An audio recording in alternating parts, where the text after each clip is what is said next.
I feel that I want to go to sleep and never wake up. What is your advice for me? I don't have any advice for you. I really don't. Uh, advice is something you can ask from a friend, someone who knows you.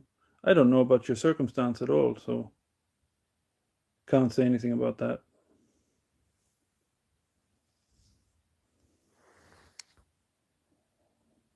Depressed feelings, depression can come from so many different things, and um, if you let it, it will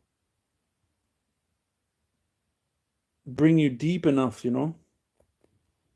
Hi, can I ask a question about abiding as the self? Is it a real way to freedom? Hey there. Abiding as the self? Well, no, it's certainly not. There is no way, there really is no way to freedom. There's just freedom, and your the possibility of living that uh living. The word freedom only makes sense in the context of something that seems to be unfreedom, right? So the conditions that we have in the human made world, I'm not talking about nature, I'm talking about the the paradigm that humans live in, yeah? The way we've organized ourselves, the expectations, the norms, the standards, the conditioning, they impose certain rules and expectations. So freedom is just living without those, without the attachment to those, without the strings that are attached. Yeah. So abiding as the self, I mean, all that amounts to really is obsession with the self.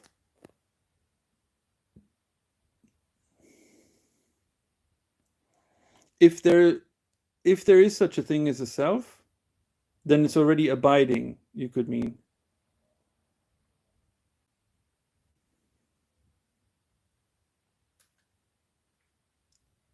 Yeah. But there is not something that abides. You could say there's only abiding, but even that's too much, because there's only the immediacy of what's going on. All these things, they kind of uh, are fishing for something extra, something that will see what's going on. Yeah. And if there's a breakthrough of that seeing and understanding and knowledge, then somehow there will be some kind of freedom.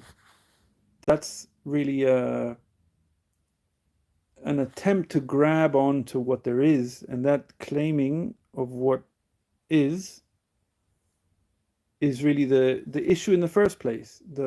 It's the thing that created the trouble in the first place. So this chasing our tail is this, let's say, energy that of claiming, or ego, if you want to call it that. It has an interest in keeping this loop going, so it will never be seen as the origin. uh, how to remove strings and attachments. It's something that can only happen if there's a certain openness to it. It's not something we do, it's something we're open to.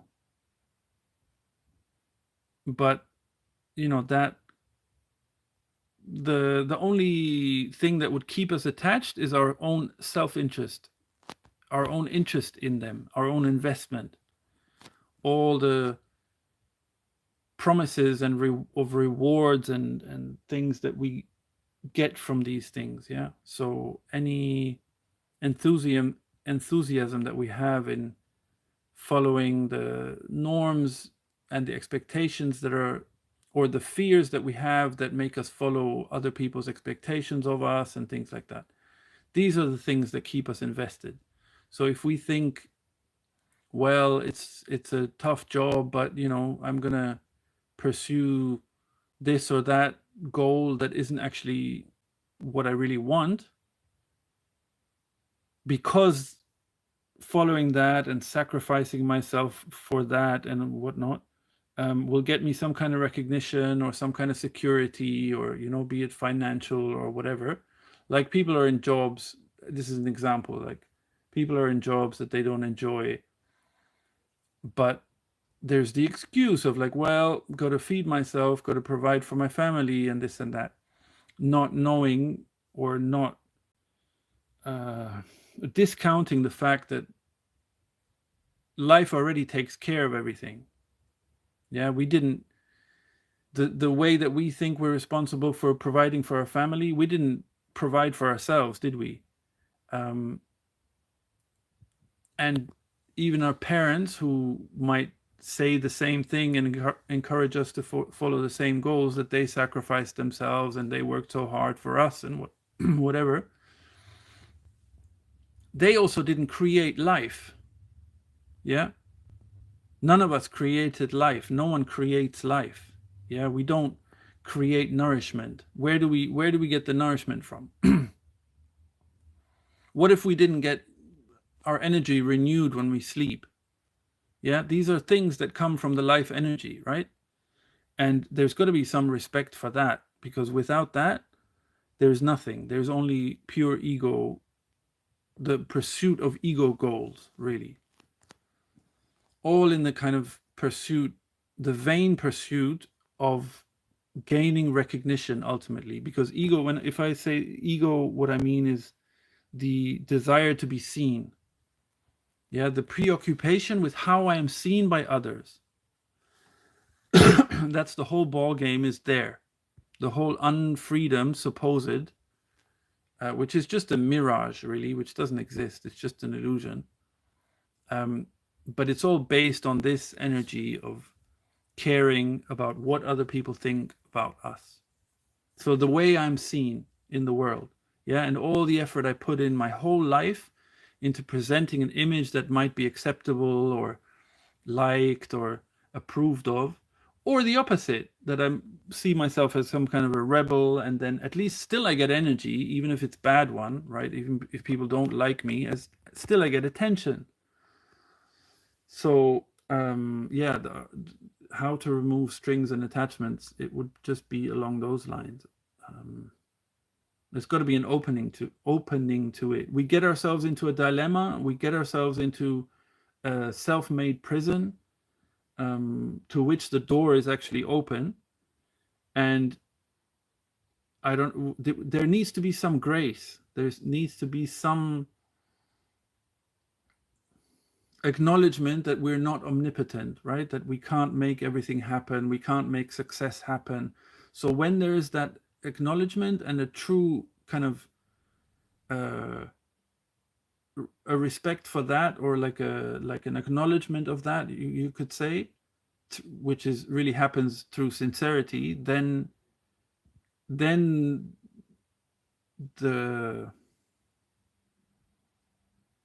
you could say the clarity can come in.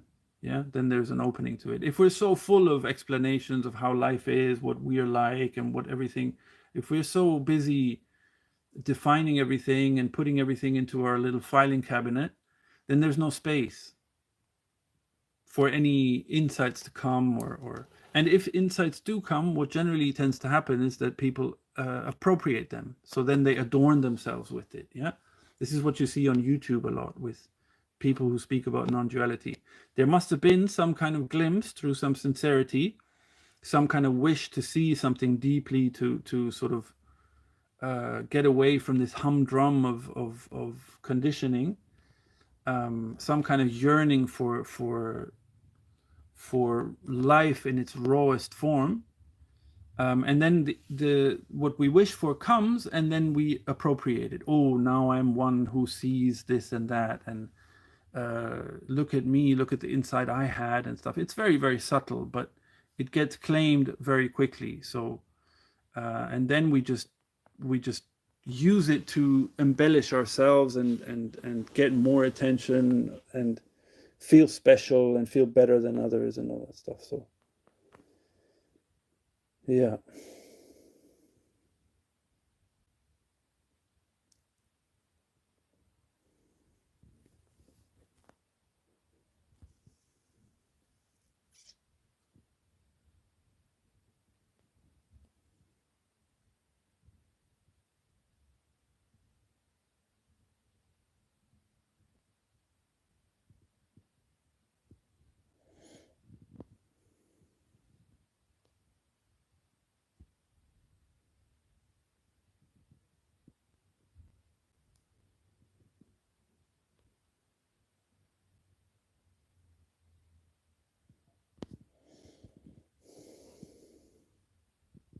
How to become open to it.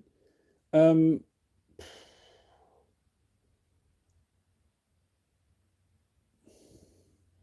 okay, the question is the same as if I would ask you, like, um, say someone comes into your life, yeah? Someone you get along with really well. So there can be maybe a relationship comes out of it, or a good friendship comes out of it, yeah?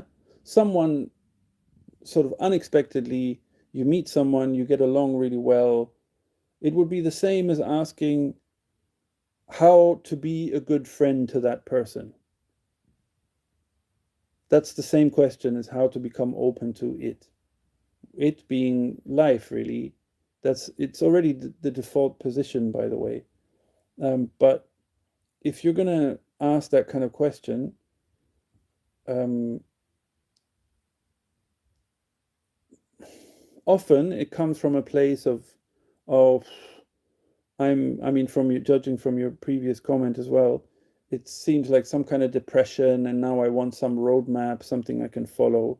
It's too easy, you know? It doesn't work that way at all.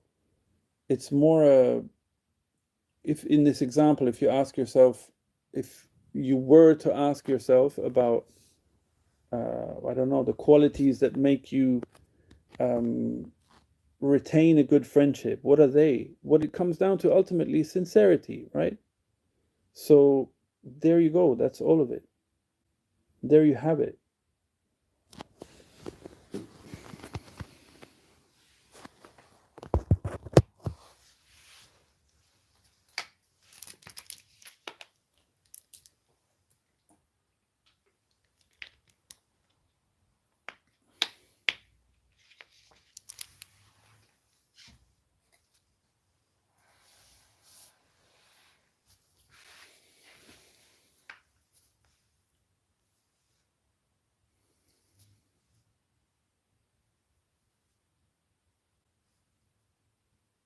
It's not about how. What it's really about, and I don't know, I wonder if you'll hear this, it's about whether you want it enough.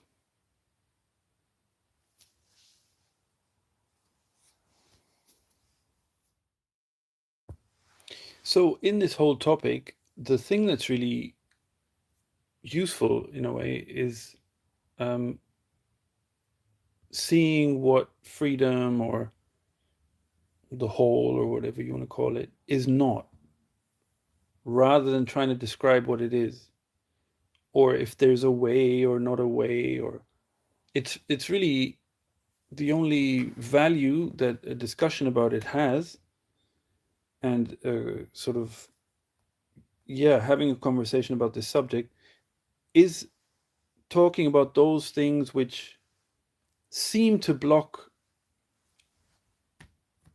or seem to block, like the flow of the life force, yeah, in whatever form that might be. That can be illness or discontent or whatever, um, rather than endless descriptions of what the emptiness is like and all that. And that's a bit of a vain pursuit, really. I mean, nothing against sharing some true feelings and things like that, but what goes on most of the time in spiritual circles and non-duality as well is a lot of swooning about, um, oh, how wonderful, and now I can sit here and give advice to others and all that stuff.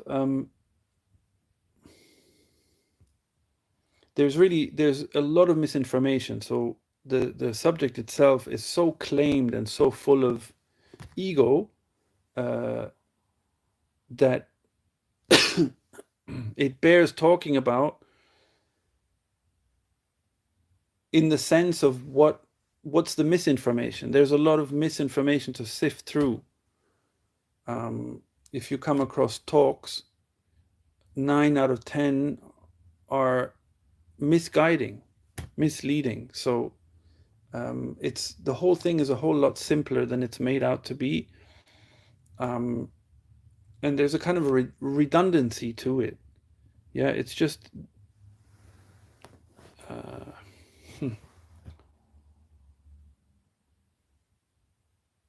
at the end of the day, the freedom that each life form is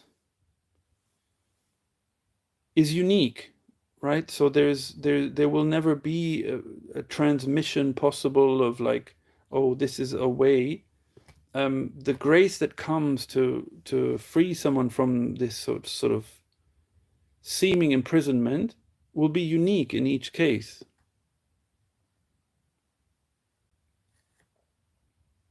So the pleasure, the pleasure of talking about this subject is just that. It's just an enjoyment of the subject itself. But there's a very subtle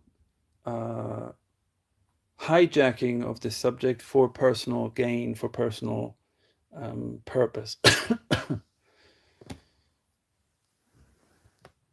So if someone is watching a lot of non-duality videos and they have some discontent, maybe the discontent is growing or whatever, probably half or a good 60% of it is just due to misinformation from a lot of the stuff they've been watching.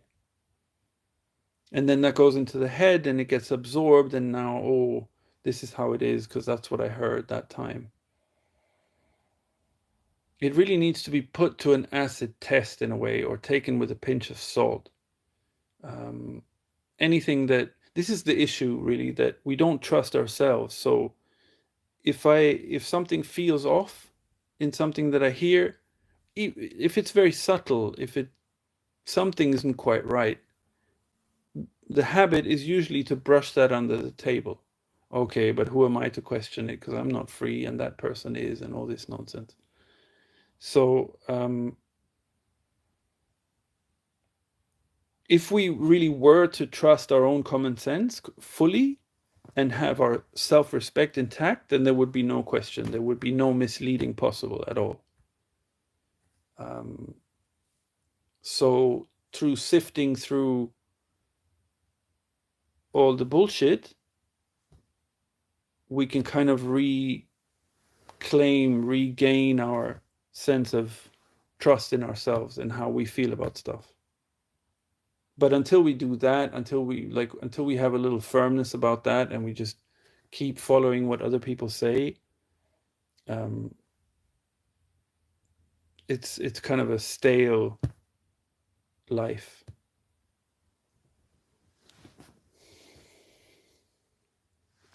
So there's no life without something, yeah?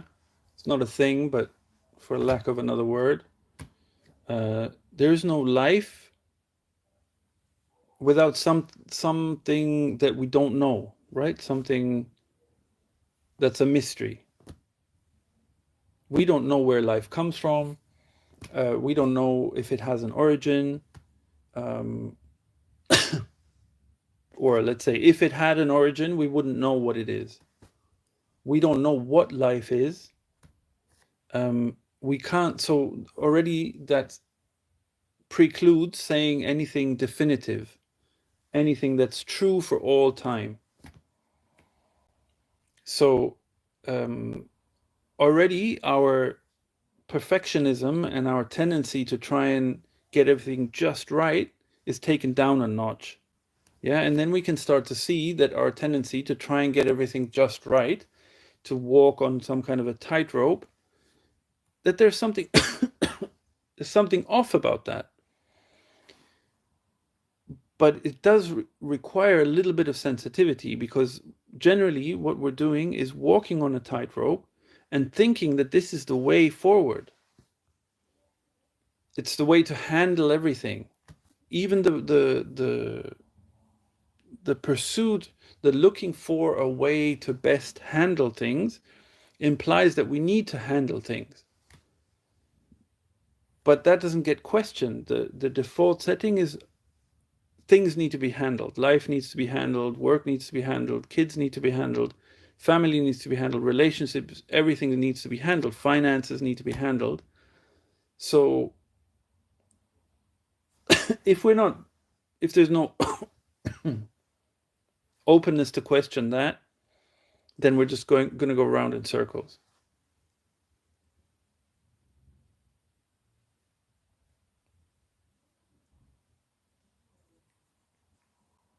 So nobody made up life. Nobody has some kind of special access to the inner workings of life. So how can anyone have any access to the inner workings of one of its qualities, which is freedom?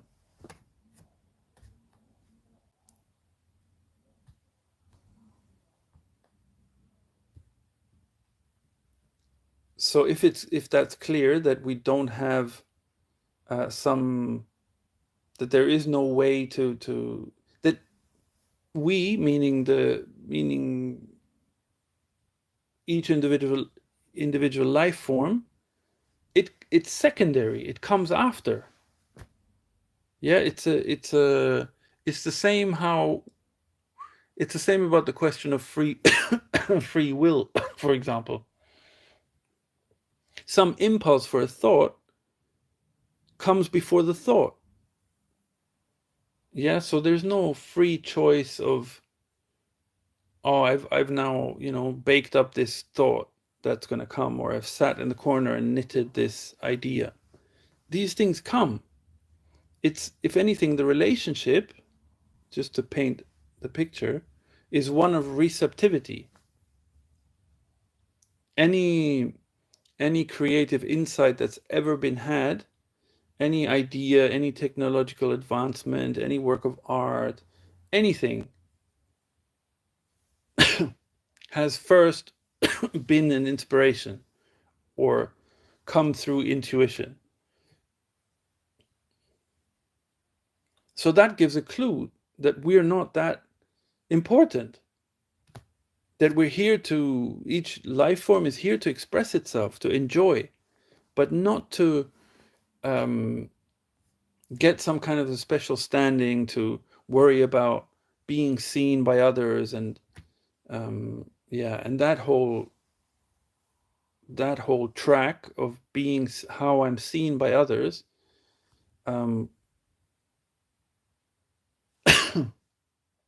is so easily observable, as well as a really a deep lack of esteem, of self-esteem. Because if we feel so shit about ourselves, then that feeling becomes so unbearable, we need to somehow compensate.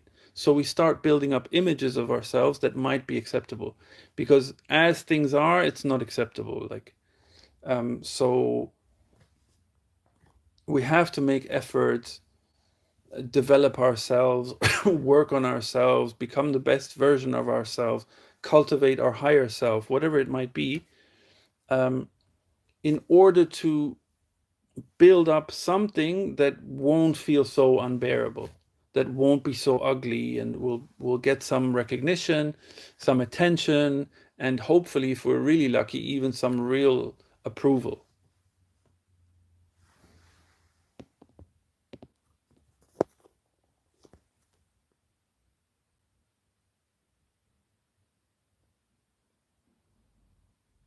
Is there a real energetic body with energetic centers?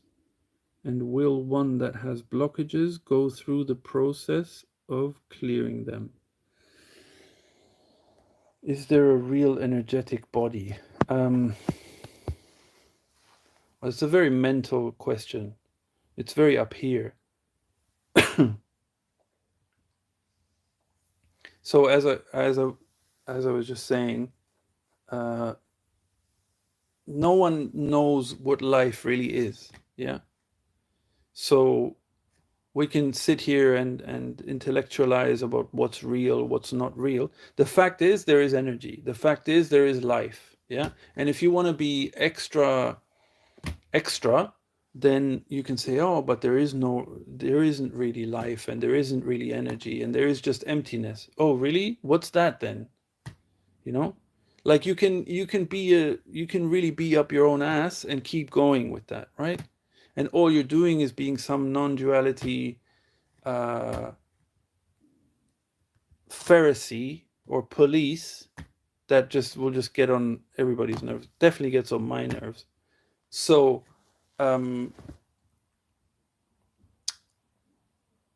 these things are relative. We're putting words, we're using words. Think about the word, yeah?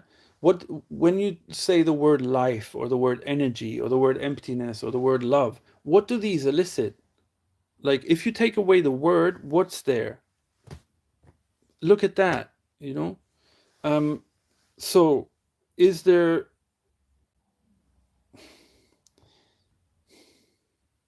so let's just say there is energy. I don't know what it is, or there's a mystery, or I'm going to call it energy because it's a nice and neutral term, and it's clear that there's not nothing, but there is energy. All right.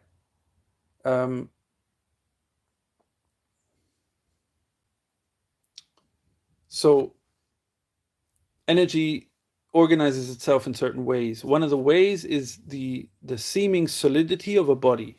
Yeah. Energy centers, yes. Maybe not in the way you might think, but really there is ultimately no solidity, but there is energy. So energy centers, of course, the organs, the biological body is functioning, right? There are certain concentrations of energy within the body where there is more blood supply, more energy supply, maybe, okay? I'm presuming you're talking about the chakras. Nothing wrong with the chakras, but it's very wishy-washy the way this stuff gets talked about. The Chinese know about or talk about energy lines, meridians within the body. Yeah, this is all.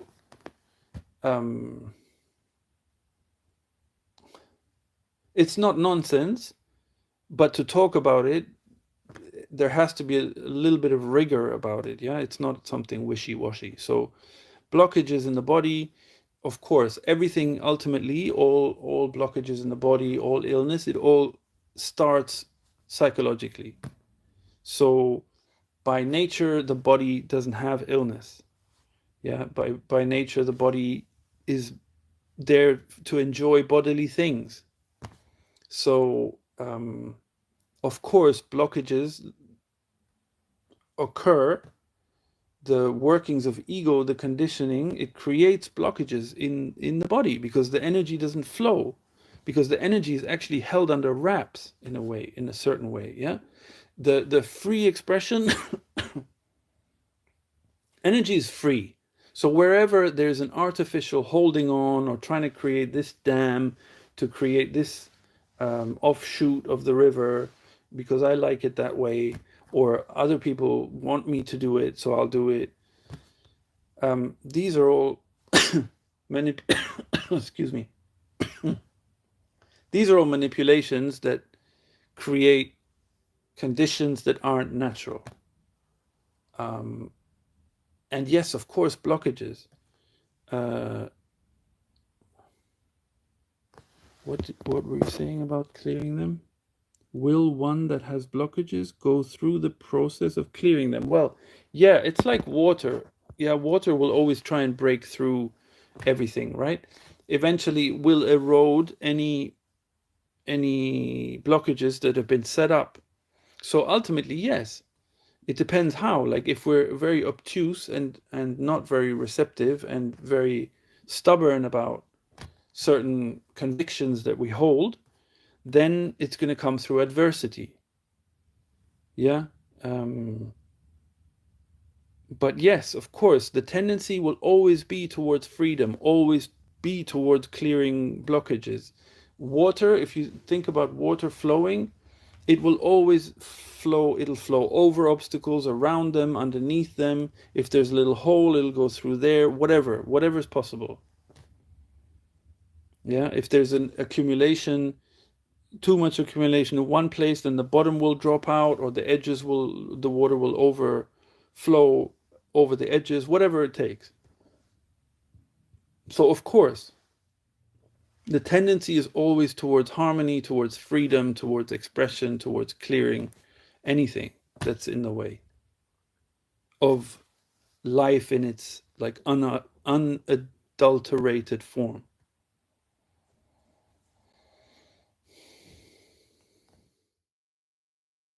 Whoops, that was muted still. Okay, is there ego in you?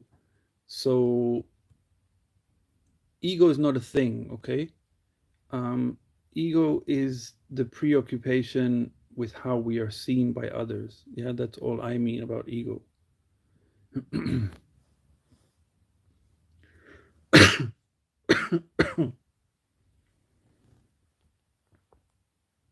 um, if you're asking me if I have a preoccupation about how others see me, no, I don't. Um, how to say it? Like, okay, from the beginning, yeah, the origin of this kind of preoccupation about how I'm seen is because, so we are born, each baby, each child is born with a blueprint, yeah, let's say. Everything is completely intact. We come with all our abilities, all our um, unique talents, all everything is already there, yeah. We don't need to learn manners, we don't need to learn how to become a man or become a woman. We don't need to learn anything. We or if we do need to learn something that's practical, then that will just happen naturally, yeah. But the point is that we are not some clean slate, yeah. We're not some like tabula rasa, which is just like parents, as I'm sure you will agree, um, feel it, have a sense of responsibility. I need to teach the child how to behave.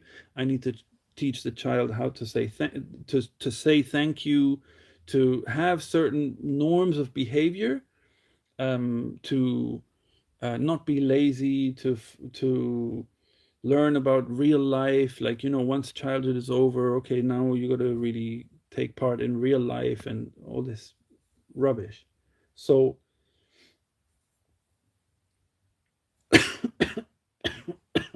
excuse me, the way this dynamic works is that because the need to conform is so strong, and the thought about what will other people think about me is so strong, that um, my own feeling about how about everything, the sort of robustness that I'm born with, is negated. Yeah, so we are taught by pain of punishment. Let's say 99% of people are taught to ignore ignore their own inner directive in favor of the outer directive, right? So we are to listen to parents rather than to ourselves. Yeah.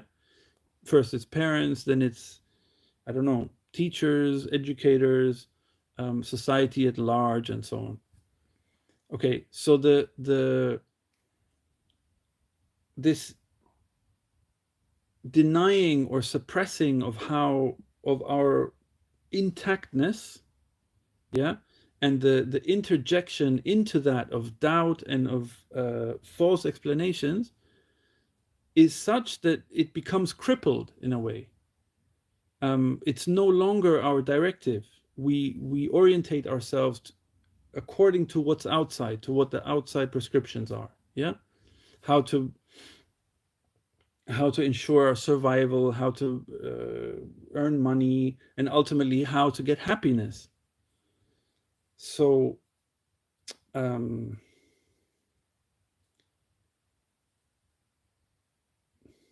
because there is a system, it's not intentional. This is um, something that gets passed on from generation to generation. Yeah, the crippling of our original nature, let's say, or the stifling of it, is such that our original feeling for things, it gets discounted, it gets put aside. So now there is just a sense of a lack, a sense of, okay, I can't actually rely on myself. I am completely dependent on those around me. Yeah. So how am I going to get what I want from the group on whose support I'm supposedly dependent? I have to build certain images of myself and conform to certain expectations so that I'm approved of. Yeah, so that I have, so that I gain recognition. That way I'm part of the group. That way I'm supported, and so on. So, what freedom is a seeing that this orientation towards the outside is not necessary. And it's kind of a regaining, you could say. It's never really gone, but this sort of uncovering or taking off the layers that suppress what's already there. Yeah, and once that happens, then there is just pure, like, then there is life as it's meant to be lived naturally by nature. Yeah.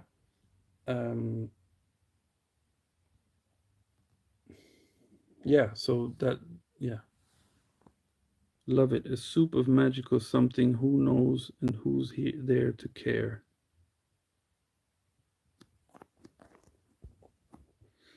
Okay, I'm a little careful about this. Who's there, and so on. But yeah, life in its pure form. Can't say much more about it. So, yeah.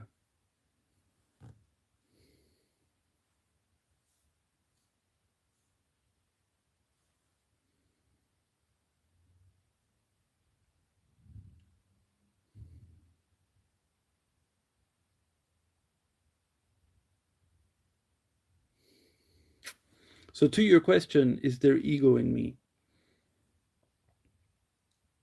I don't know. I don't know if it's clear from what I was talking about, but this preoccupation with how we're seen is an extra. It's like an extension. Like on a browser, you buy into some extension. Yeah, you add an extension to your browser. So it's something added.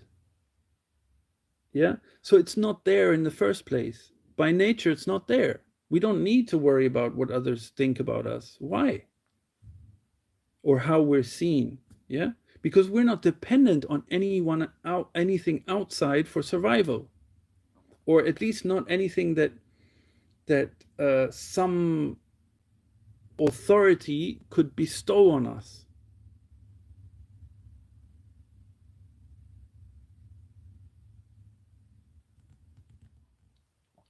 Okay, but historically, the tribe members felt that a given person was somehow inadequate. Then that person was thrown out of the tribe and died because he could not survive on his own. Okay, how do you know that? You read that in a book?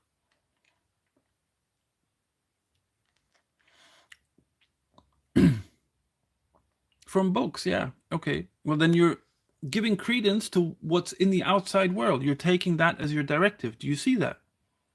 Do you see that the way you're presenting what you just wrote, you're accepting it as a fact? That's a fact. You're saying, okay, but, and this is the fact. So the fact, quote unquote, is somehow irreconcilable with what we were talking about before. Yeah. So now you have a dilemma. Do you see how that kind of anguish or stress that creates, or conflicting things? It's just fodder. It's literally fuel for this mental merry-go-round in which there's always an excuse, always an excuse.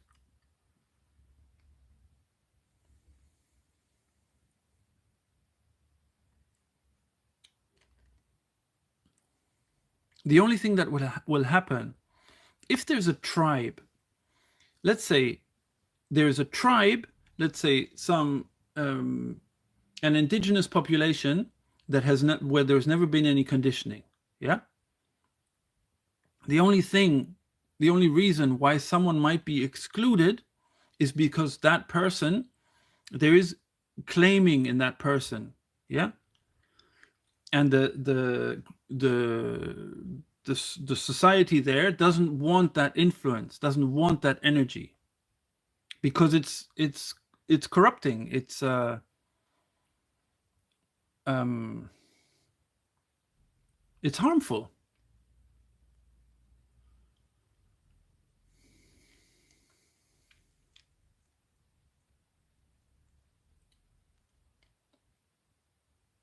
But where's the veracity of this? Who says that someone cannot survive on their own? Who says that tribes threw people out? Some book. And somehow inadequate. How inadequate? In what way? Because maybe because there was so much, because there was some ego thing, like medicine men in certain populations, yeah, or shamans or people like that. Again, if someone has a kind of a sensitivity and intuition, and things come to them, and then they start claiming these things and seeing themselves as special because, oh, I have a certain connection to the cosmos or whatever, or to the gods, that's a form of claiming. So the tribe, especially if the tribe, as you say, is where there's no claiming, there's a living close to nature, there's no need for claiming to arise, yeah. And then you have that kind of an energy, of course they're going to exclude that person eventually. They might even kill that person.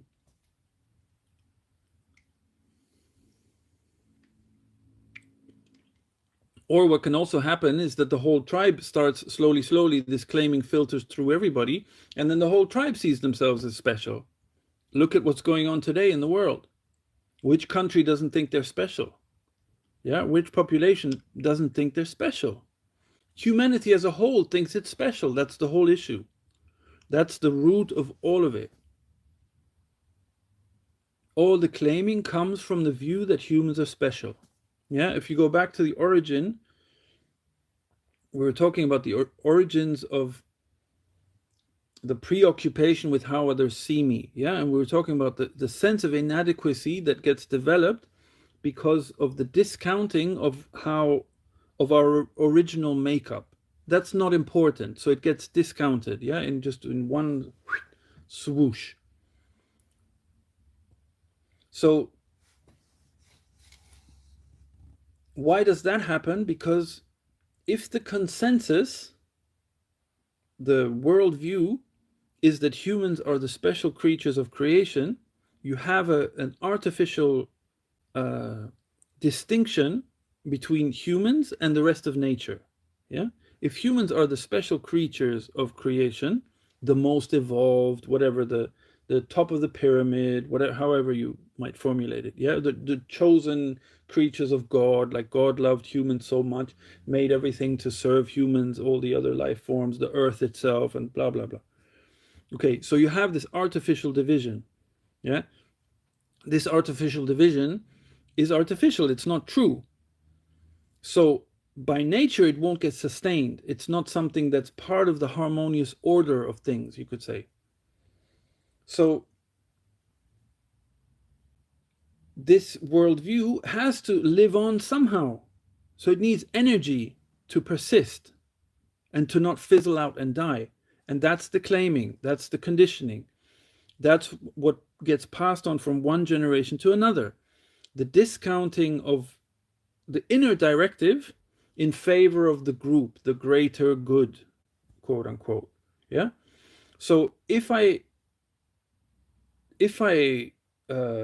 ignore, or it's worse actually. It's not just an ignoring. It's also a demonizing, a vilifying. Yeah. How? Through this opposite this polarity between good and evil. Yeah. So humans are at the top. That's the good. They're close to God, divinity, all that is good. The lower is bad, the earthly, the bodily, the sexual, the everything that's earthly. Yeah, that's the opposite. Because the juxtaposition of humans at the top and something has to be below, otherwise the top doesn't make sense. So in order to feel special, there has to be that dichotomy, that opposition. Yeah.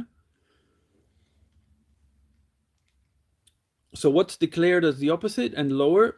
Nature, the earth. Everything, think about it, everything that's earthly, everything. Think about how we educate our children about bodily fluids. Yeah, about everything that's sexual and earthly. Everything is seen as lower. You don't need to go very far to see that that's true. I mean, that's the worldview. Yeah. So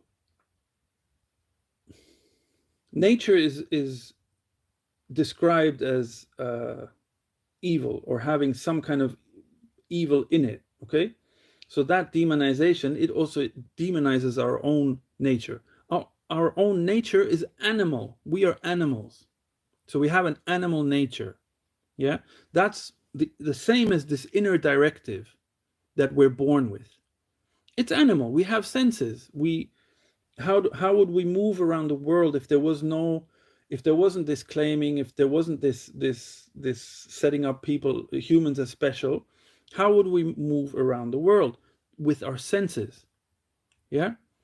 Not just the sense of seeing, hearing, touching, and so on, but my sense of appropriateness, my sense of fairness, my sense of, like, how would I relate naturally to everything around me? It's through my senses. If someone approaches me with some proposition, I'm gonna uh, meet that through my senses. Something seems off, or something doesn't seem quite right, or it seems great. It feels right. Whatever. Yeah. Sense of justice, sense of appropriateness, sense of fairness, sense of uh, enjoyment, anything. Okay, so all that stuff gets discounted because our animal nature is part, which is part of nature, is has already been put down in favor of this divinity. Yeah. So of course, if we think that our very nature is evil, or has some evil in it, of course I'm not going to listen to it anymore. Of course, then I'm going to seek solace in the outside and the directives of the outside. Yeah. So now we're on a track to divinity, to enlightenment.